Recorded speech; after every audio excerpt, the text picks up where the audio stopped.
하나님께서 천지 만물을 창조하셨습니다. 그런데 하나님께서 천지 만물을 창조하시면서 항상 두 가지를 대조하고 있습니다.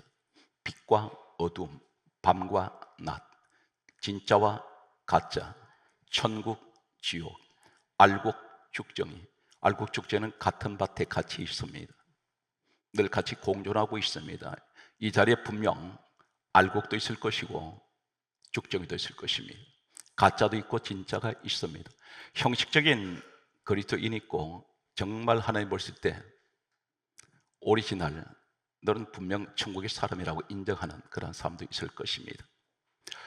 오늘 성경 말씀은 누가 기록했습니까? 잠깐 소개하겠습니다. 기록은 사람이 했는데 성경 역사는 구약 성경은 약 1500년 동안 기록이 되었습니다. 신약 성경은 약 100년 기록되었습니다. 합해서 최장기간 약 1600년 동안 성경이 기록된 역사는 66권이라는 이 책입니다. 우리 성경은 누가 기록하게 하시느냐면 구약과 신약의 한 군데씩 제가 소개하면 이사야 34장 16절은 이렇게 말씀하고 있습니다. 하나님께서 말씀하시기를 너희는 여호와의 책을 읽어보라. 성경 말씀을 말씀하고 있습니다. 여호와의 책을 읽어보라 말씀하시면서 이는 여호와의 입이 이를 명령하셨고 그의 영이 성령께서 이것들을 모으셨다라고 말씀합니다. 그래서 성경 말씀 한 말씀 속에는 하나님 마음이 담겨 있고 하나님 뜻이 계시며, 그래서 요한복음 1장 1절에 뭐라고 말씀합니까? 말씀은 하나님이라 말씀하셨습니다. 성령이 어디에 임하십니까? 사도행전 10장 44절의 말씀 보게 되면 성령께서는 말씀 듣는 사람에게 임하십니다. 오늘 이 현장 되시길 바랍니다. 우리 예수님이 누구십니까? 요한복음 1장 14절에 말씀이 육신이 되어 우리 가운데 오신 분이 예수 그리스도이십니다. 그러므로 성경을 말씀하고 있습니다. 에베소서 6장 17절에 성령의 검 하나님 말씀을 가지라 했습니다. 오늘 성경 말씀을 보게 되면 그러면 디모데후서 3장 16절에 한 군데 더 소개하는 내용은 모든 성경은 하나님의 감동으로 기록이 됐다 했습니다. 하나님의 감동으로 기록됐다는 건 무엇입니까? 성경 기록하게 한 사람의 마음을 움직이시고 성경을 기록하게 하시면서 생각을 주셨습니다. 그래서 그 말씀이 지금 우리에게 주어졌습니다. 그러므로 오늘 시간 말씀을 성경 기록 그대로 여러분에게 전달할 때에 주의 종은 어떤 거창한 설교를 하는 것이 아닙니다. 최고의 설교는 하나님 말씀을 성경에 기록된 그대로 전달하는 것입니다. 오늘 여러분들이 이 자리에 이 말씀을 듣다가 육신의 병이 치료받으며 예수님 가시는 곳마다 몸이 고쳐집니다. 환경이 변화됩니다. 죽은 자도 살려냅니다. 오늘 그 말씀이 바로 요한복음 1장 14절에 강조합니다. 그 말씀이 곧 예수 그리스도를 의미하고 있습니다. 말씀이 육신이 되어 우리 가운데 오신 분이 예수 그리스도이시기 때문입니다. 오늘 성경 말씀은 창세기 25장 22절 이하의 내용을 잠깐 소개합니다. 한 집에 한 부모 스라에 두 형제가 태어나게 됩니다. 성경 말씀은 이렇게 기록하고 있습니다. 창세기 25장 22절 말씀 보게 되면 이삭의 아내 리브가의 몸에 두 아이가 잉태가 되게 됩니다. 바로 이 두 아이가 첫 번째 태어나는 아이가 에서, 두 번째 태어나는 아이가 야곱입니다. 그런데 하나님께서 이렇게 말씀합니다. 이삭 아버지가 하나님께 기도를 하게 됩니다. 두 아이가 태중에서 싸우는 것을 보고 이것을 어떻게 해야 되겠습니까? 했더니 하나님께서 성경에 이렇게 강조하고 있습니다. 창세기 25장 23절에 말씀하시기를 큰 자가 어린 자를 섬기리라. 먼저 태어나지만 둘째가 먼저가 될 것이라는 것입니다. 이 사실에 관해서 예수님께서 이 땅에 오셔서 이렇게 말씀합니다. 마태복음 19장 30절에 말씀하시기를 먼저 된 자가 나중되고 나중된 자가 먼저 될 자가 많으니라. 이 말씀이 오늘 이 시간 적용을 한다면 이렇습니다. 우리 집에 내 앞에 먼저 형들이 태어났는데, 언니가 태어났고 누나가 태어났는데, 형들이 태어났는데, 그런데 나중 태어난 이 형제가 앞서갑니다. 시간이 지나면서 점점점 뒤바뀌기 시작합니다. 교회 안에 이렇습니다. 오래 믿었다고 자랑하지 마십시오. 먼저 되었습니다. 그런데 나중 믿은 사람이 당신보다 믿음이 더 좋을 수가 있습니다. 뒤처져 버릴 수가 있습니다. 하나님께서는 오래 믿었다고 해서 그것을 축복하는 것이 아닙니다. 중요한 것은 한순간을 예수를 믿어도 진실한, 그리고 참된, 정직한 이러한 사람들을 하나님 찾고 계신다는 사실입니다. 그런데 두 사람을 대조를 합니다. 한 집에 한 부모 설하에 두 사람의 모습이 있습니다. 두 얼굴입니다. 에서와 야곱의 얼굴인데, 에서는 신약 성경에 히브리서 12장 16절에서 17절을 보면 버려져 버립니다. 하나님께서 버렸다고 말씀합니다. 오늘 교회 안에 똑같은 복음적으로 보게 되면 한 아버지 밑에, 한 하나님 밑에, 한 집 교회 안에 두 얼굴이 있습니다. 우리는 한 해를 이제 마감을 하면서 출소의 계절이 다가오는데, 나는 과연 어떤 모습일까요? 운전을 하시다 가시다 보면 혹 이 길이 내가 잘못 가고 있지 않는가 하는 생각을 할 때가 있습니다. 우리 신앙생활이 교회 열심히 나오는 것 같은데, 내가 과연 이렇게 가는 것이 하나님께서 나를 보실 때 정말 제대로 가고 있는 것인지, 우리 이 시간에 우리 자신을 갖다가 말씀 속에서 조명을 할 필요가 있습니다. 오늘 성경 말씀은 이 에서의 얼굴은 어떤 얼굴일까요? 버려진 사람. 야곱은 하나님께서 태어나기 전부터 선택을 하게 됩니다. 하나님께서는 이 두 사람이 태어나기 전에 이미 이 두 사람이 태어나면 어떤 모습으로 살아갈 것인지를 하나님 미리 보고 계셨고 알고 계셨습니다. 그래서 야곱을 먼저 선택을 하게 됩니다. 오늘 성경 말씀은 이렇게 기록하고 있습니다. 창세기 25장 27절 말씀에 보게 되면 이 에서에 관해서 세 가지를 성경은 대단히 독특한 단어를 쓰고 있습니다. 에서는 익숙한 사냥꾼이며 그는 덜 사람이라. 전 성경은 사람에게 주신 말씀인데 짐승 이야기를 왜 하고 있을까요? 이 사람 직업을 왜 이렇게 말하고 있습니까? 한마디로 말해서 그는 익숙한 사람. 무슨 익숙합니까? 사냥꾼이라는 것입니다. 그리고 덜 사람이라고 말합니다. 익숙하다는 말이 무슨 말입니까? 몸에 배웠습니다. 대단히 노련합니다. 무엇에 노련합니까? 무엇에 익숙합니까? 사냥꾼의 자리가 노련합니다. 이 사냥꾼은 어떤 일인가요? 이 사람은 대상을 가리지 않고 이 사람한테 걸리면, 이 사람한테 잡히면 다 죽습니다. 남의 생명을 사냥하는 사람이 애씁니다. 밤낮 없이 짐승 쫓아다닙니다. 혈안이 되어 있습니다. 어떻게 하면 죽일까? 남의 생명을 죽이러 돌아다니는 익숙한 노련한 사람. 이 사람들이 어디 있습니까? 교회 안에 있다는 것입니다. 영혼 사냥꾼이 있다는 것입니다. 에서 같은 사람, 교회에 나와서 하나님 만나고 예배 드리고 내가 구원받은 은혜를 감사하는 것이 아니라 교회에 영혼 사냥하기 위해서 쇼핑하러 나오는 사람이 있습니다. 예배는 관심 없습니다. 형식입니다. 드리고 난 후에 어떤 일이 있나요? 만나는 사람마다 믿음 죽입니다. 기도를 죽여버립니다. 은혜생활 죽여버립니다. 예수 같은 사람한테 잡히면 다 죽습니다. 대상을 가리지 않습니다. 이런 사람은 교회를 사정없이 비판하고 싸잡아 갈기갈기 찢습니다. 주의 종도 갈라놓습니다. 성도관계 다 갈라놓습니다.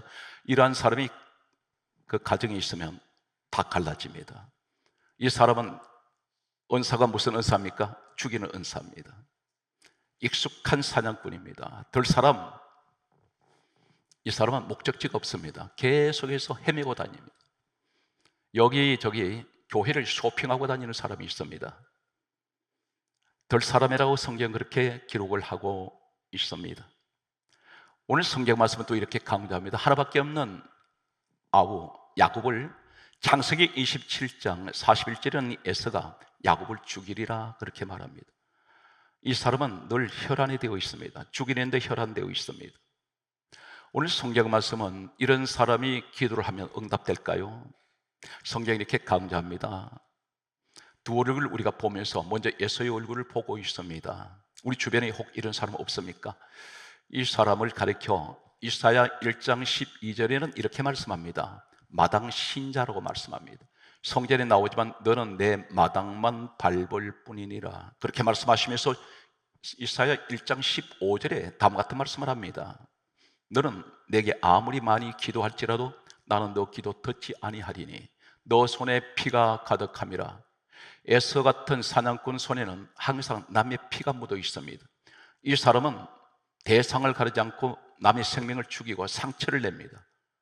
이 사람한테 잡혀버리면 모든 짐승은, 모든 생명은 상처가 생기든지 칼이나 화살을 가지고 이 짐승을 잡을 때 늘 이 사람 손에 피가 있습니다. 우리 가운데 남을 핥히는 사람이 있습니다. 남을 헐떴습니다. 쥐어떴습니다.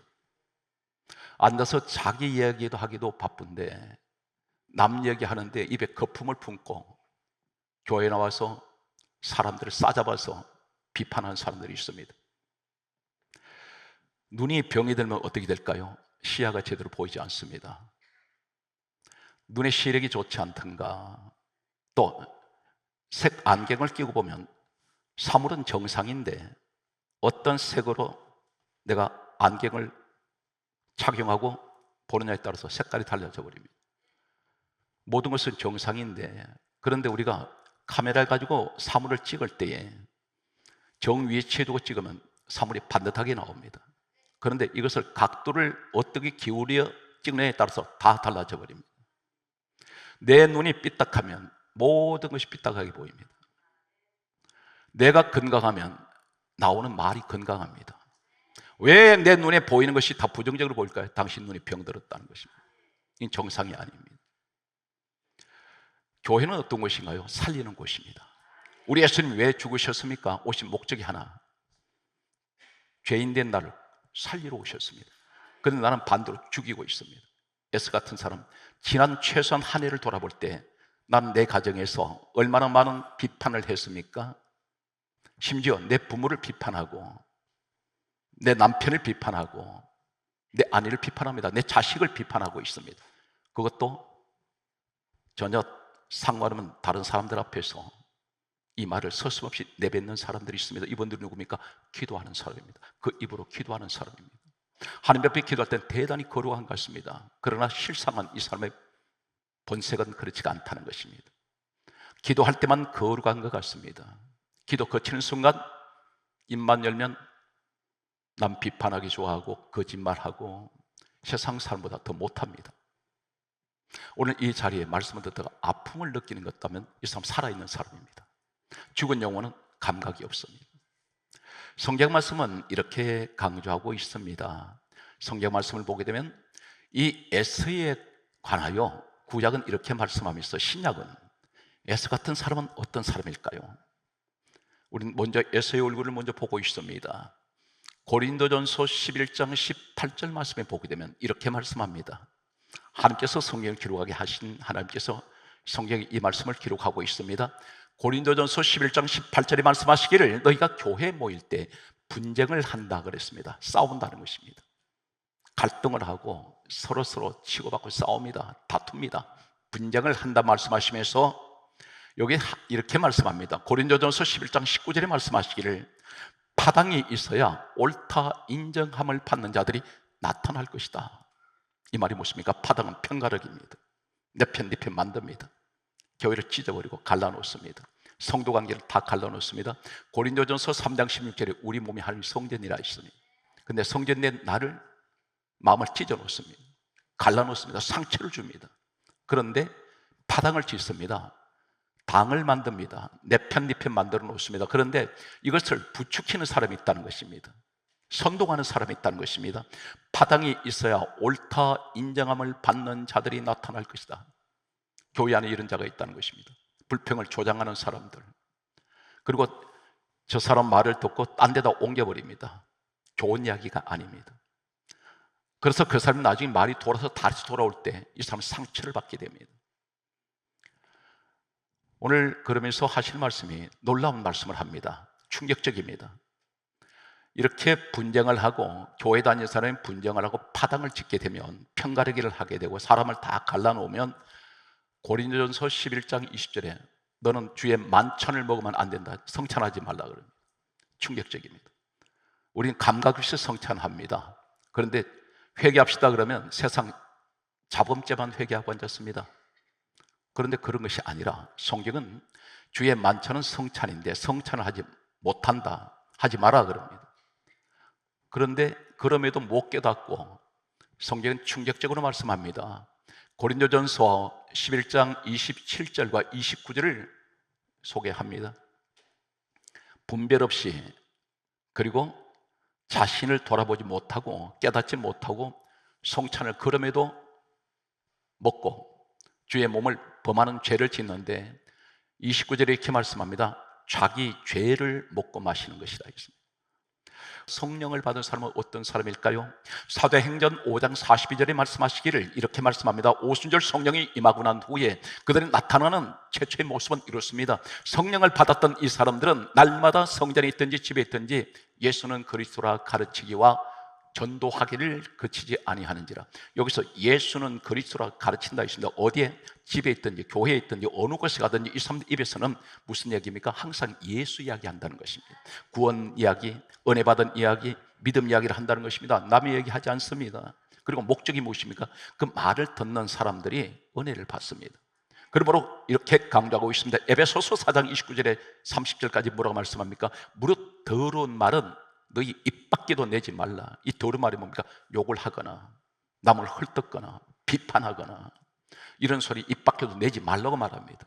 그러면 사실 말씀이 너희가 덕을 세우는 선한 말을 하여 듣는 자들에게 은혜를 끼치게 하라. 그럼에도 그걸 하지 못하면 30절에 뭐라고 말씀합니까? 성령을 근심하게 하지 말라.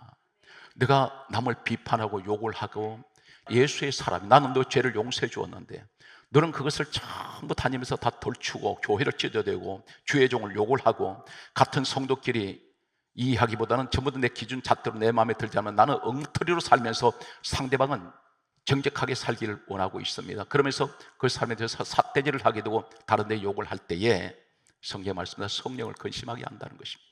왜 그렇습니까? 구원받은 사람이, 천국의 사람이 그런 말을 하는 것을 성령님은 마음속에 근심을 하십니다.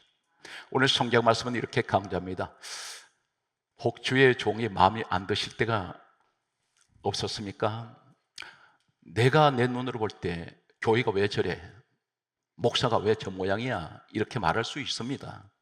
목사는 신이 아니기 때문입니다. 그런데 중요한 걸 기억하십시오. 성경은 단호하게 이렇게 말씀합니다. 역대하 36장 16절에 여기에 나타나는 역대하 36장 16절에는 하나님의 사자, 선지자 이렇게 말씀하는 주의 종들입니다. 오늘 목사님들입니다. 주의 종을 욕을 하거나 말씀을 비웃거나 무시하면 하나님이 진노하신다 했습니다. 그래서 이 사람에게는 만회가 되지 않도록 회복이 안 된다는 것입니다. 여기서 주의 종과의 관계에서 욕을 하면, 비판하면 그것을 내 눈에 보일 때 저것이 잘못됐다고 할 때 하나님께 기도하셔야 되는데 이것을 비판을 해버립니다. 욕을 하게 됩니다. 그때 하나님께서는 진노를 하게 되고 이 사람이 뭘 하든지 회복이 안 됩니다. 엎어버리면 다시 일어나지 못합니다. 성경 말씀은 그렇게 말씀합니다. 그래서 내 생각에는 왜 내 기준 잣대로 교회를 보십니까? 중요한 걸 기억하세요. 교회가 마음에 안 들어, 목사가 마음에 안 들어 말할 수 있습니다. 그런데 그 기준이 뭐냐면 내 기준이라는 것입니다. 내 기준에 볼 때 교회가 마음에 들어야 되는데 내 기준이 벗어날 때 마음에 들지 않는다고 말합니다. 성경이 이렇게 강조합니다. 이사야 55장 8절에 말씀하시기를 하나님이 이렇게 말씀합니다. 내 생각은 너 생각 다르고 내 길은 너의 길 다르다. 너는 그것이 마음에 안 들지만 그것이 내 방법이라면 순종하라는 것입니다. 그래서 우리는 교회는 하나님의 기준에 맞춰야 됩니다. 유다서 1장 19절에 이렇게 말씀합니다. 따라서요. 분열을 일으키는 자는 육에 속한 자며 성령은 없는 자니라. 놀라운 말씀을 합니다. 분열을 일으킨 자, 가정에 분열을 일으키지 마십시오. 서로 양보하십시오. 그리고 서로가 사람 인자가 뭡니까? 막대기 하나 가지고는 바로 못 씁니다. 막대기 두 개가 받쳐줄 때 정확하게 사람이 됩니다. 이것이 바로 부부라는 것입니다. 분열을 일으키는 자는 육에 속한 자입니다. 성령은 없습니다. 어느 곳에 가든지 저 사람 성령의 사람이야 어떻게 분별합니까? 항상 가는 거다 싸매주고 애써같이 찢어대지 않고 죽이지 않고 늘 격려해주고 실수를 했어도 그것을 오히려 기도로 이 사람에게 다시 격려해서 바로 세울 수 있는 이런 사람이 성령의 사람이고 육의 사람은 분열을 일으킵니다. 가는 마다 다 찢어댑니다. 이런 구역장에 바로 서게 되면 구역 다 찢어집니다. 오늘 성경 말씀은 이제 야곱 이야기를 하겠습니다. 에스같이 이렇게 장황한 이야기가 아니라 야곱 이야기를 간단하게 결론적으로 말씀을 드립니다. 이 장막이라고 했습니다. 오늘 성경 말씀에 창세기 25장 27절에 야곱은 장막에 거주하면서 조용한 사람이라 했습니다. 이 사람 에사우는 정반대입니다. 이 장막이란 말이 무슨 말이냐면 히브리어 구약 성경은 원문이 히브리어로 되어 있습니다. 영어 성경도 이 히브리어 원문에서 번역이 되었습니다. 이 장막이란 말이 오헬이란 이 말은 하나님의 성막, 하나님의 회막을 의미하기도 합니다. 다시 말해 오늘날 하나님 집 교회를 말합니다. 이 야곱은 늘 장막에 거하는 사람, 거주하고 있다 했습니다. 항상 교회 신앙이라는 것입니다. 그러면서 그가 조용한 사람입니다. 이 사람은 누굴 험담을 하거나 말이 많은 사람이 아니라는 것을 보여주고 있습니다. 그런데 여기에서 이 사람이 뭘 가지고 있습니까? 죽을 가지고 있습니다. 그때에 이 에서가 장막에 들어와서 하는 말이 야곱에게 있는 그 죽을 가지고 이렇게 말합니다. 그 붉은 것을 내게 먹게 하라, 그렇게 말합니다. 그랬을 때에 야곱이 특이한 말을 합니다. 형의 장자 명분을 내게 팔라, 이렇게 말합니다. 여기서 우리는 야곱을 비판할 때가 있습니다. 그런데 그렇지가 않습니다. 놀라운 충격적인 전혀 다른 성경의 메시지가 있습니다. 뭘 팔라 그랬습니까? 장자를 팔라는 것이 아니라 명분을 팔라 그랬습니다. 그 명분이 무엇인가요? 장자 이름 달라는 것입니다. 장자가 이 주간 그릇을 판다 해서 그것이 장자가 될까요? 아닙니다. 호적에 그 이름이 바꿔질 수는 없습니다. 분명 먼저 태어난 사람이 그 호적의 이름이 올라가 있기 때문입니다. 그렇다면 이 사람이 원하는 것은 장자보다 명분을 달라는 것입니다. 당신이 장자라는 그 이름을 나도 가지기 원합니다. 장자는 맏아들입니다. 첫째 아들입니다. 그런데 이 내용이 무슨 내용일까요? 하나밖에 없는 형한테 장자권을 뺏어가려는 것이 아니라 명분을 달라고 하는 이 내용이 성경에 계속 나옵니다. 전 성경은 결론적으로 말씀드리면 요한복음 5장 39절에 예수님이 이렇게 말씀합니다. 이 성경은 예수님에 관하여 정언하는 것이다. 요한복음 5장 46절에 이 창세기에 기록된 에서와 야곱의 이야기는 예수님이 이렇게 말씀하셨습니다. 모세가 창세기를 기록을 했는데 예수님 말씀하시기를 모세는 내게 대하여 기록하였습니다. 예수님 이야기라는 것입니다. 그럼 예수님이 장자와 무슨 관계가 있나요? 누가복음 2장 7절에 예수님을 가리켜 첫 아들 예수 이렇게 말씀합니다. 로마서 8장 29절에 크게 따라서요. 맏아들 예수 그리스도, 예수님이 맏아들이라는 것입니다. 그분이 장자라는 것입니다. 성경은 히브리서 1장 6절에 맏아들 예수 그리스도 이렇게 말씀합니다. 야곱이 복음적으로 뭘 원하고 있습니까? 장자권을 명분을 달라는 것은 나는 복음적으로 맏아들 되시는 예수님 당신의 이름이 내게 있기를 원합니다. 그래서 그 이름이 어떤 것인가요? 요한복음 1장 12절에 영접하는 자, 곧 그 이름을 믿는 자들에게는 하나님의 자녀되는 권세가 와 있습니다. 이 장자의 축복을 받기를 원합니다. 그 이름, 명분을 내가 가지기 원합니다. 오늘 사랑하는 성도들은 우리는 이 땅에서 이 에서 같은 사람은 훗날이 어떻게 됩니까? 신약에 와서 하나님 이렇게 평가를 하십니다. 이 에서를 버리시는데 성경이 이렇게 강조합니다. 히브리서 12장 16절에서 17절, 18절에 보게 되면 에서가 이렇게 성경 강조합니다. 죽 한 그릇에, 한 그릇 음식 때문에 장자 명분을 판 에서를 가리켜 망령된 자, 제정신 아니라는 것입니다. 망령된 자, 그러면서 하시는 말씀이 그가 그 후에 축복을 받으려고 눈물을 흘리며 구하되 하나님 말씀에 회개할 기회조차 안 줘버립니다. 회개조차 못합니다. 여러분, 회개가 되는 건 하나님이 주신 은혜예요. 그런데 회개가 안 되는 것은 회개 기회 안 주신다는 겁니다. 그래서 성경은 강조하는 에서를 버림받아 버려버렸다는 것입니다.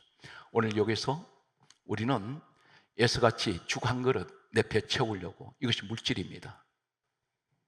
오늘 우리는 한 가지 기억합니다. 두 얼굴이 있습니다. 하나님, 에서의 얼굴이 되지 않게 하여 주시고 야곱의 자리에 서게 하소서. 맏아들 장자의 권세 내게 있게 하여 주소서. 오늘 또 주님과 동행하시는 여러분, 이제 한 해가 또 마감이 됩니다. 이 추수의 계절이 다가오는데 우리에게도 하나님이 영적인 이 믿음의 추수의 계절을 맞이하게 주셔서 하나님, 내 신앙이 병들지 않게 하여 주시고 하나님께서 가장 기뻐하시는 야곱의 자리에 서시기 바랍니다. 야곱의 마지막 결론이 어떤 것입니까? 하나님께서 창세기 32장 24절 이하에 이름을 이스라엘로 바꿉니다. 역사를 소개하고 마치겠습니다. 이 지구상에 인류가 시작되어서 나라가 없어졌다가 민족이 없어졌다가 2000년 만에 다시 세워진 나라가 하나 있습니다. 이스라엘입니다. 그 이름이 누구 이름인가요? 바로 야곱의 이름입니다. 하나님 이름 바꿔주셨습니다. 바로 저 이스라엘 땅이 그 유대인들이 야곱의 후손들입니다. 인구는 전 세계에 1500만 명 정도밖에 되지 않습니다. 지금 이스라엘 땅에 본토에 있는 순수 유대는 약 500만 명이라고 합니다.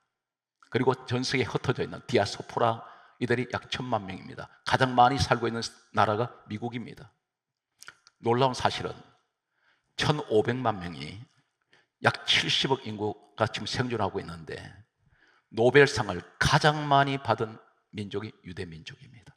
1500만 명 중에 나왔습니다. 그리고 최초의 우주선을 쏘아 올린 과학자가 유대인입니다. 한 사람을 소개한다면 아인슈타인, 이 사람이 유대인입니다. 이 사람을 통해서 다윗이 왔고 놀라운 사실은 예수님이 바로 이 야곱의 넷째 아들 유다의 혈통을 통해서 예수님 오셨습니다. 최고의 명문 가문이라고 할 수 있는 이 집안이 바로 이 야곱의 집안이 됩니다. 예술, 문화, 정치, 미국의 경제를 다 움직이는 큰 손이 바로 유대인들입니다. 오늘 사랑하는 성도 여러분, 어떤 일이 있어도 예수님 포기하지 말고 예수 이름에 늘 나와 함께 하시는 마다들의 권세가 여러분과 함께 하시기를 주 예수님으로 축복합니다.